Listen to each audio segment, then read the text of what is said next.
بسم الله الرحمن الرحيم. والنجم إذا هوى ما ضل صاحبكم وما غوى وما ينطق عن الهوى إن هو إلا وحي يوحى علمه شديد القوى ذو مرة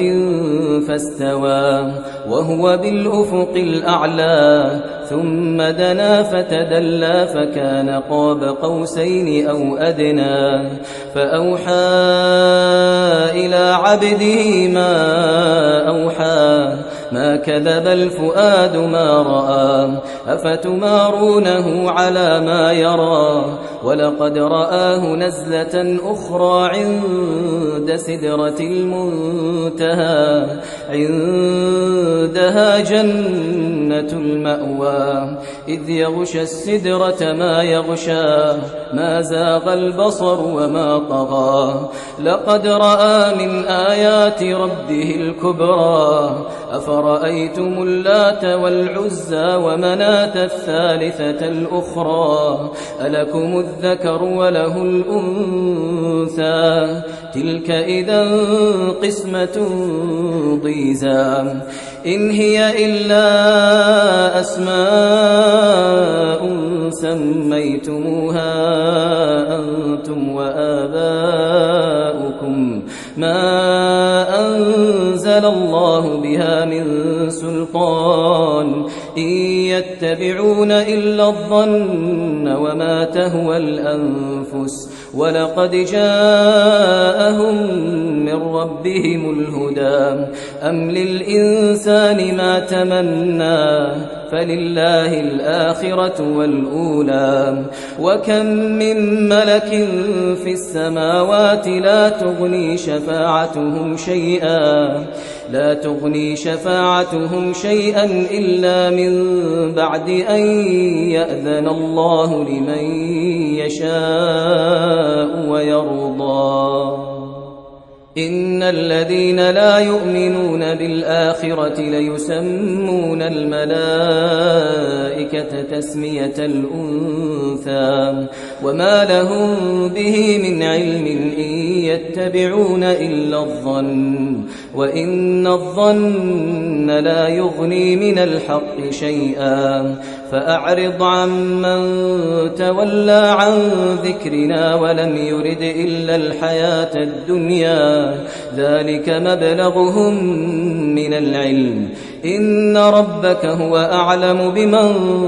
ضل عن سبيله وهو أعلم بمن اهتدى ولله ما في السماوات وما في الأرض ليجزي الذين أساءوا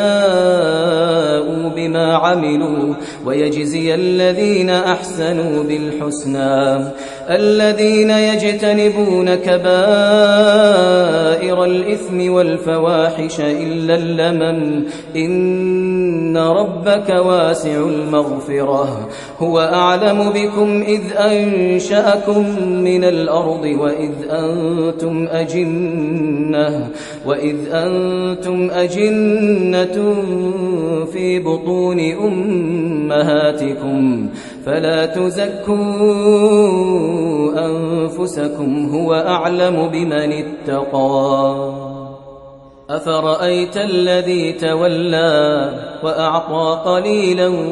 وأكدى أعنده علم الغيب فهو يرى أم لم ينبأ بما في صحف موسى وإبراهيم الذي وفى ألا تزر وازرة